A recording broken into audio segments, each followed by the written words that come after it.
é mais difícil acontecer. Mas no meio destes 30 anos, muitas pessoas passavam necessidades. A vida era um pouco mais difícil, mas a igreja foi sempre unida. E as irmãs do círculo de oração cuidavam para que o pão fosse repartido. E sempre davam uma palavra de ânimo aos necessitados. Deus proverá, irmão, durante a vida, nosso teto, nossa água e nosso pão. Deus proverá, Deus proverá.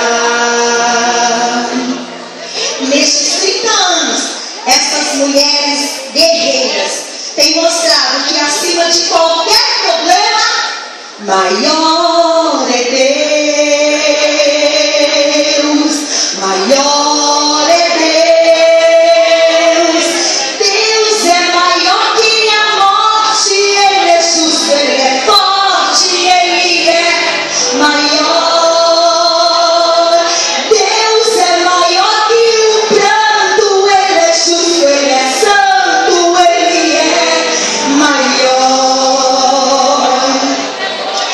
Além da oração, temos que obedecer à ordem de Jesus e estarmos sempre vigilantes. Vigiai é ordem santa, vigiai em oração. Breve Cristo voltará para o céu.